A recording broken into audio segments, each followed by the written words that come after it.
Hello students, let us look at numerical. In the circuit shown in the figure, a circuit is shown. Basically it is a parallel circuit, and here a current I is passing through, and this symbol means it is a alternating source of, it's an alternating source. Voltage is given and the current is branching out. There are two resistors, capacitor and inductor. It is a parallel circuit. So here the values of R1, R2, L, everything is provided. I1, I2 we need to work out. Capacitance value is also provided. Now find 7 functions of time. So here all these parameters is asking you to find it as a function of time, like I1, I2. See, this current is varying with respect to time. Why? Because voltage is varying. So I1, I2, R1, R2. Okay. Here he is asking you what is the voltage drop across R1 as a function of time, voltage drop across R2 as a function of time, and what is the voltage across the capacitor. Also find the total power consumed in the circuit. We have to find the total power. There are two circuits here, the lower one and the upper one. In the given potential function V, so a potential function is provided. So in a DC circuit actually a constant value will be given. Here it is a time varying function, so it is a time varying function has been provided. So basically we need to work out because this is a AC circuit. So if you look at this lower circuit, it is a inductor and a resistor is there. So it is which type of circuit? It is LR circuit. Okay. Now, so we can find the XL value.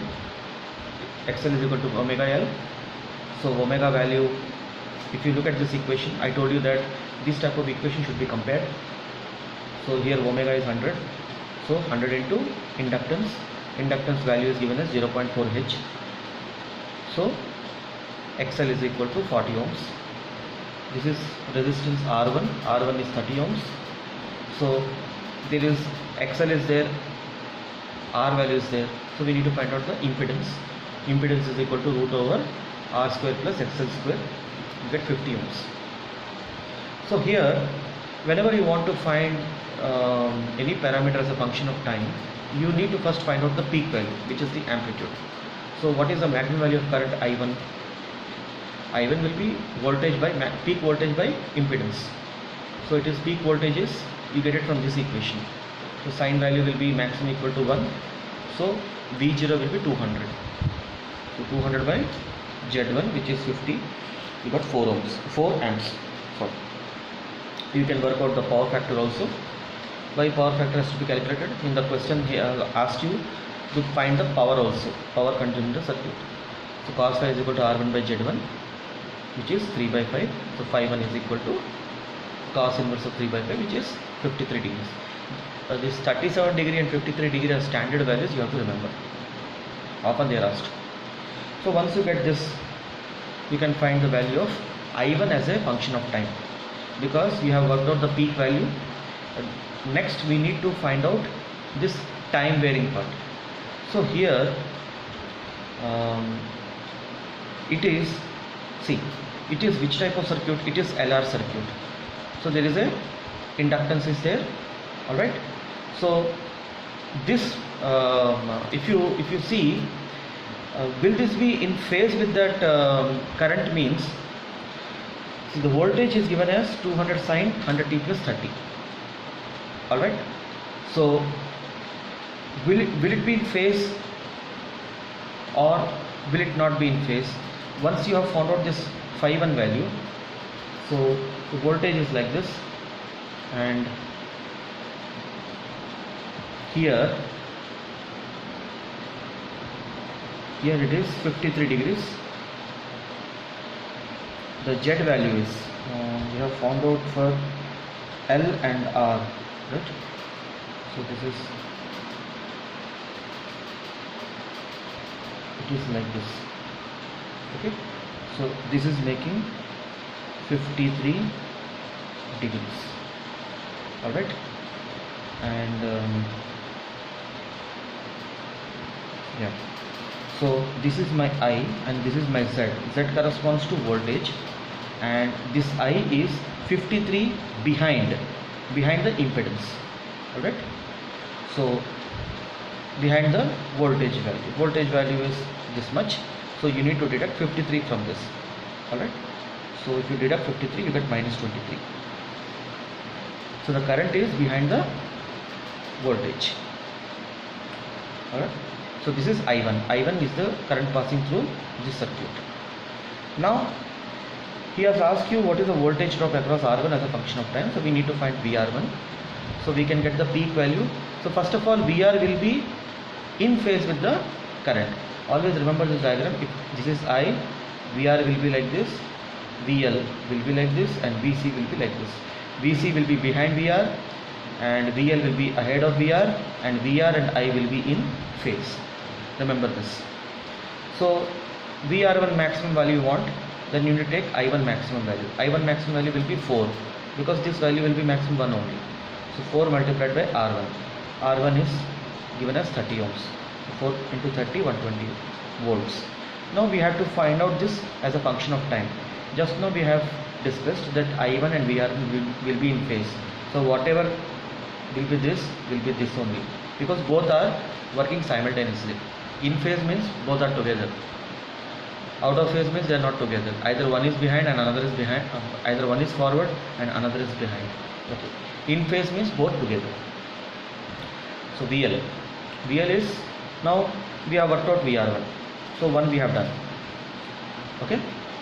Now we need to work out VL. Same. If you want to work out the VL value, first you need to find the VL maximum value. But VL value is 90 degree behind the I1 function. VL, which is the inductor, it is 90 degree not behind, it is ahead. VL is ahead, right? VL is ahead. You can see here, we have drawn the diagram.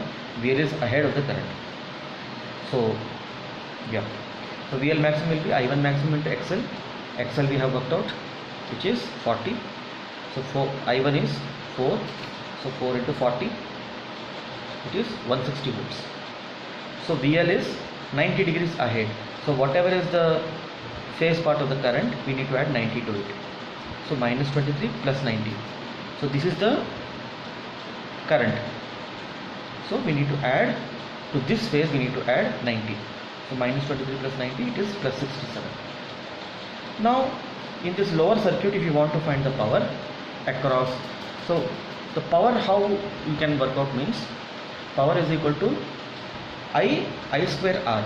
So here you will take RMS value, and you are taking this resistance means you have to take that resistor value. Okay.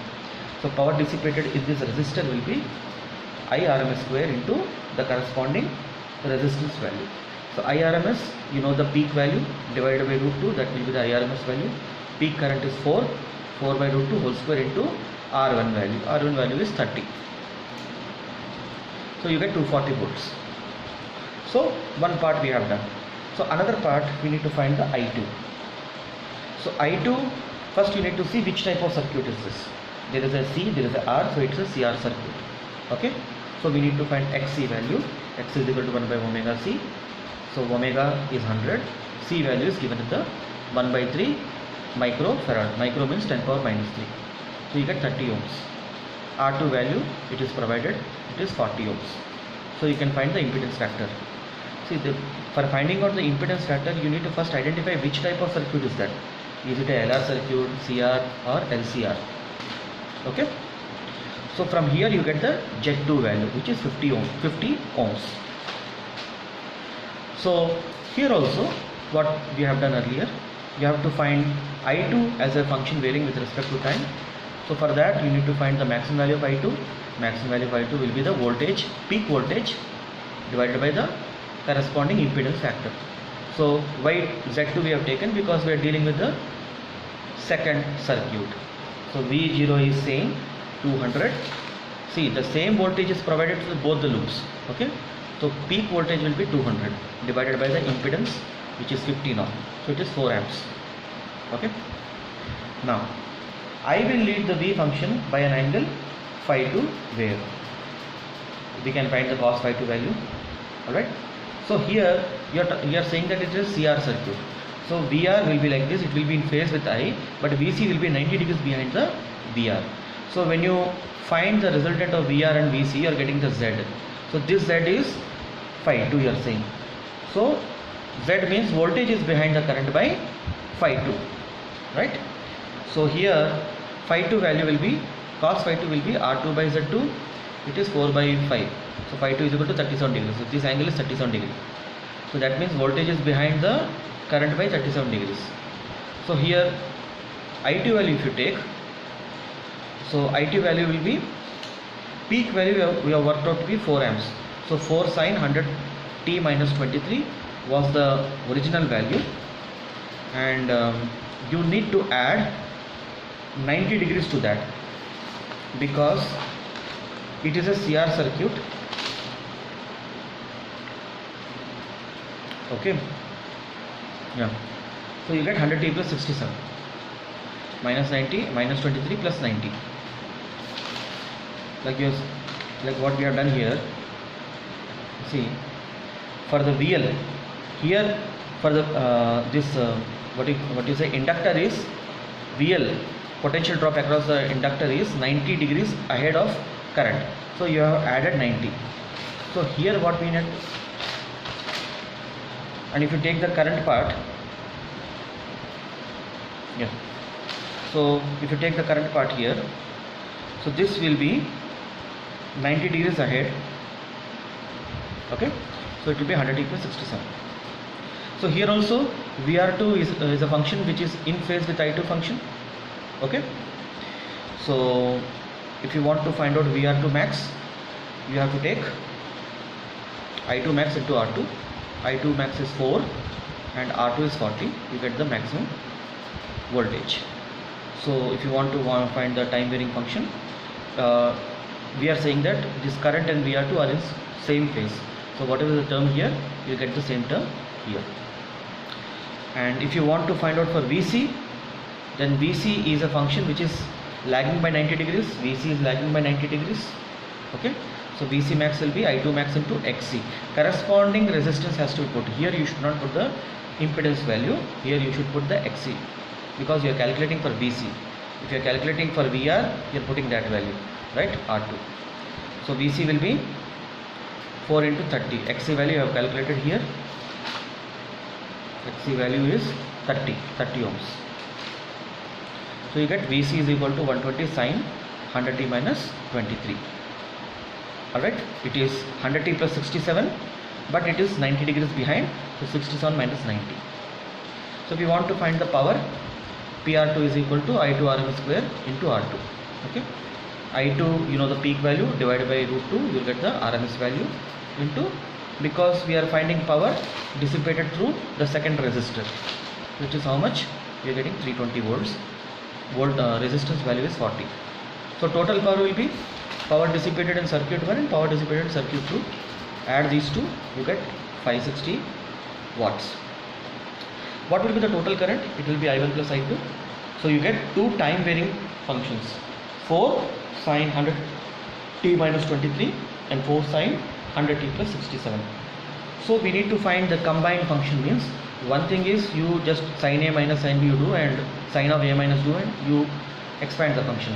Graphically if you want to understand, so this is my 100t, alright, and if you take this function, it is 100t. If this is the, if this is x-axis, it is 67 degrees ahead. So I have drawn 67, and this is 23 degrees behind this. Now if you see 67 and 23 is 90 degrees. So 4 amps we can get a resultant which is 4 root 2. It will be making 45 with the baseline, which is this line. Already this is 23, so this will be 22, total 45. And what will be the combined function of these two? So you can write the peak value will be 4 root 2 sine of 100t plus 22. So this is the combined equation for these two. Okay, so this is how you should approach for these type of problems. Here, while discussing the I2 current,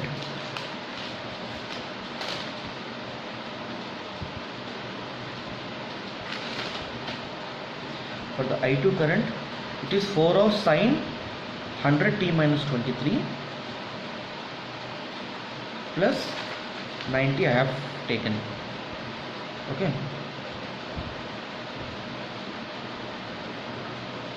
Yeah. So it is, please note, it is minus 23 plus 90.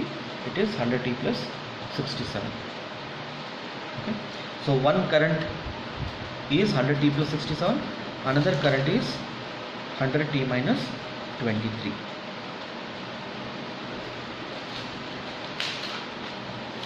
Okay.